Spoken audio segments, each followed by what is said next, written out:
What's up, everybody, and welcome back to another episode of the Astrology Pill.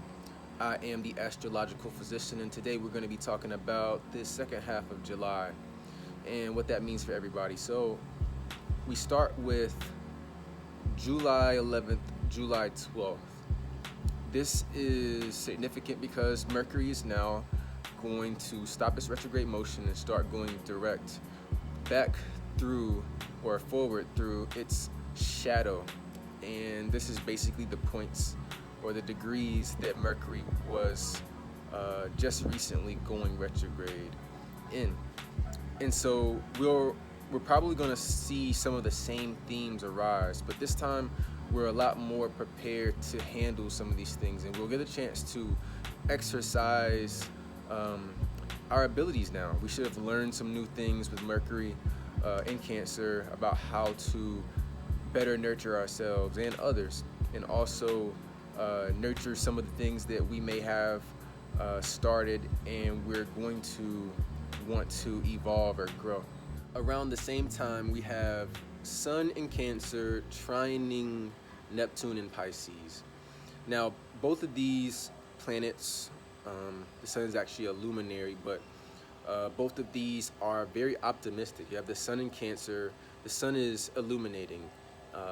It likes to shed light on things that were once in darkness. The Sun is also very warm. It's strong. You know, it's the ruling planet of Leo, and Leo is bold. You know, it's out there. It's in your face. And so when this planet enters Cancer, a lot of that bold energy comes out in the home, in family, in how we nurture ourselves and others, and just how comfortable we are living our lives. You know, the home is where we come to escape the structures of the world. You know, in our own home, we should feel like we can relax and we can do some things for ourselves. Neptune in Pisces is definitely going to bring out more of the qualities of lazy, and that's a bad word to use, but it's very nonchalant. You know, Neptune in Pisces wants things to be very easy. It wants things to just kind of flow. It's very loving energy, not loving in a Cancer nurturing type way, or even in a Leo passionate type of way, but in more of a I will love you through anything. It's more of like that unconditional love. Neptune is also a very spiritual planet. Neptune wants the best for everybody involved. It wants ideal. It wants the most ideal situation. And so when you get these two trining each other, you have comfort in your life. And so we also have Uranus moving through Taurus right now. And so Taurus is also about feeling good. You know, it's very sensual. And these are all kind of working together because Uranus was involved in the lunar eclipse in Capricorn. And Capricorn is opposing Cancer right now. So we have a really big mix of a lot of major power players right now. So this is just really setting the foundation for creating the life that you want, that is so much more carefree than the struggle that you've probably seen over the last couple of years. And you know that this isn't what you want. You want something that is a lot more easier to handle. However, nothing comes easy. And so this is probably why you want things to be a little bit more easy, because things will get a little bit harder. And so you kind of have to have that balance. On the 13th of July, you'll have the Sun reaching out and opposing Jupiter, and Jupiter is in Capricorn. And so Jupiter is opportunities. Jupiter is abundance, blessings in Capricorn, which is typically our work, and it's things that we're working for. It's our status. And so we're going to be getting more opportunities to create that status that we want for ourselves, or to progress in our careers. However, we're going to have to balance that with comfort, because you can't be a workaholic and you just can't sit home and be lazy all the time. So there's a balance in that, but at the same time, opportunities are there, but you will have to work for them. On the very next day, there's an opposition between the Sun and Pluto. These are two powerful planets. So the Pluto is very possessive, and it represents power and control in the 10th house of career status. And so we may have some pressures as far as the structures in our lives that are controlling us or making us do certain things, whereas our Sun just wants to be itself. And everybody wants things to be easy, and so that's more of an internal struggle. I feel we're going to internally have to fight between a lot of the things that we want from our home, but also maybe there's a person that may be controlling you at work, or maybe controlling some of the ways that you do certain things, and you're just gonna have to figure out how to balance that. So you have to prioritize. You're gonna have to prioritize what's more important to you. Everything that needs to be done will get done, but you have to prioritize what's most important and what comes first. That way you're not left fighting yourself. And then we have the Cancer new moon on July 20th. And this is a breath of fresh air, because it represents new beginnings in this area. So everything that you're fighting for, to balance home and family, or the structures versus comfort, we're going to see this new thing start to evolve on and around the 20th and after that. So now things get a little bit fresher, and especially as we move into Leo season, which comes 2 or 3 days later. Now, on the same day as the Cancer new moon, we also have the Sun opposing the final planet in Capricorn, which is Cancer and Capricorn. The final opposition comes between the Sun and Saturn is actually the ruling planet of Capricorn, and so it's really strong, and it actually works best, I feel, in Capricorn. It just wants you to do the right thing right the first time, and if you do that, then you will benefit and reap the rewards. It's just plain and simple like that. Don't cut any corners. If you learn to do this now, you will definitely see the rewards, or you will reap the rewards come time. This is something that will take a lot of discipline, perseverance, and patience, because we are building something that is going to last longer than just a few days or a few weeks or a few months. This is something that we're building that's supposed to last years even.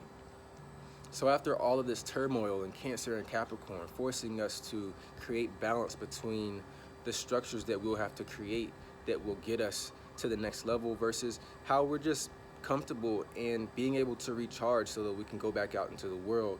We have Mercury in Cancer sextiling Uranus and Taurus, and so both of these are like messenger planets.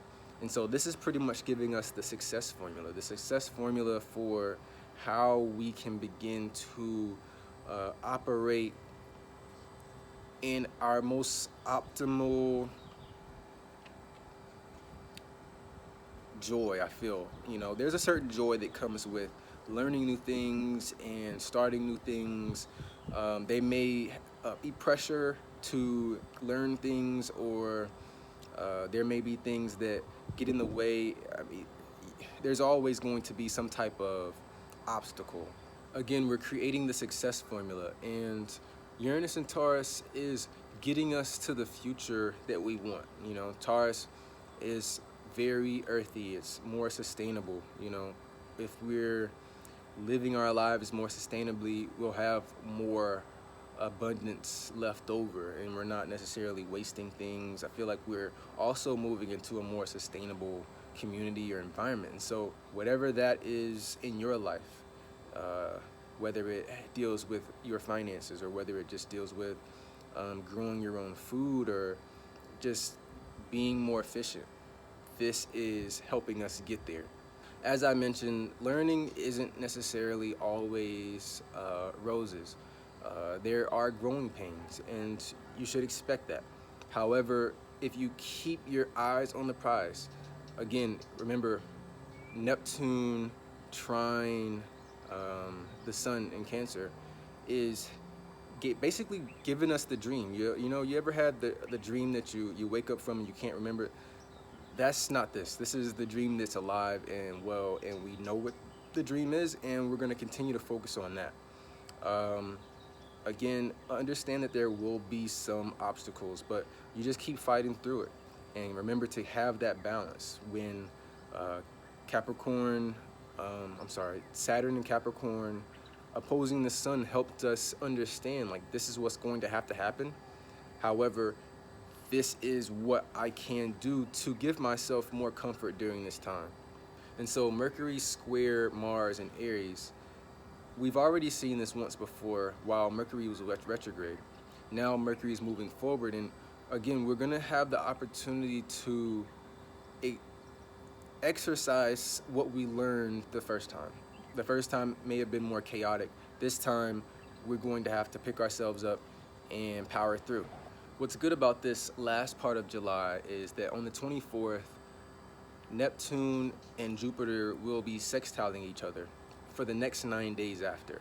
And so this is a time for us to understand that the opportunities that are there in our career or whatever part of our lives that we're adding more structure, that we can achieve these things, because Neptune is very dreamy. It idealizes the idea that we can achieve these things. But we'll also see Mercury trine Neptune during this aspect. So we'll have this trifecta of Mercury, Neptune, and Jupiter basically showing us how we can begin to achieve the things that we want to achieve, whether it's our job or our career or status, or it's something that we are building towards, because Capricorn likes to build solid things.